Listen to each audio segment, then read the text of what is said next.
The Bank of Canada has decided to continue holding its key rate steady at 5% as signs of a slowing economy persist. Our Mackenzie Gray is following this from Ottawa and joins us now with the details. All right, so Mackenzie, let's talk a little bit about what actually led to this decision. What is the Bank of Canada saying? They're saying that the elevated interest rates we've seen at 5%, it's been there now since July, is starting to work its way through the Canadian economy. They're saying we're seeing signs of slowing consumer spending, we're seeing less business investment, all the kind of factors the Bank of Canada wants to see to remove what they call excess demand in the Canadian economy. And they've come out and said that this time. I think it's important to note that they're saying excess demand, that additional money frothing around, which has pushed prices higher, is now out of the Canadian economy, which is a bad sign for the health of the Canadian economy. We saw this in the last quarter, in the third quarter of this year. We've seen a 1.1% decrease in growth. 2 quarters in a row of negative growth means a recession, so we're halfway there from a technical recession.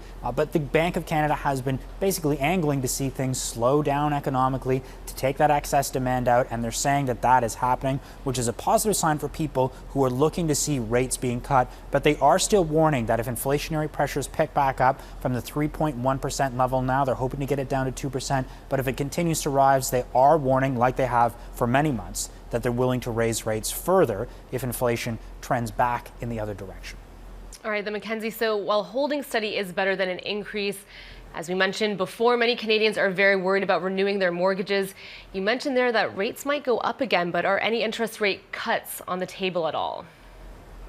Yeah, you talk to most of the major economists, they're saying it's very unlikely that the bank is going to be raising rates. Most of the banks are predicting that sometime in the spring or in the summer we'll start seeing cuts. The question is how soon that comes and the timeline on that, and how deep they go and how quick they move. All of those things are up for debate in terms of how those go. But very few economists at the banks and other senior level economists across the country are expecting that the bank will actually follow through on their decision to actually say, you know what, we do need to raise rates. There is one kind of concerning area from the release that the Bank of Canada put out today.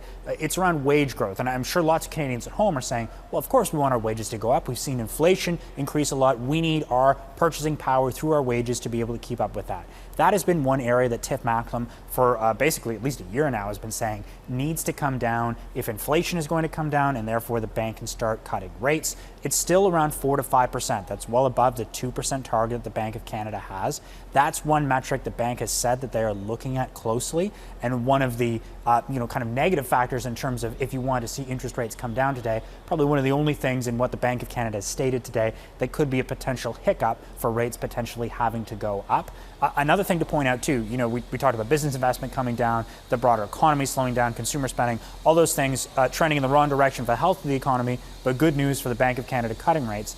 They are saying that housing costs are still continuing to decrease. Rents are going up, and of course, mortgage carrying costs specifically related to the Bank of Canada increasing rates are still very high. So folks are feeling the pinch, and the Bank of Canada admits that because of increased interest rates when it comes to what people's largest expense in the most case is, which is housing. All right, Mackenzie, thank you so much for that update. We appreciate it. Thank you. That is our Mackenzie Gray joining us from Ottawa.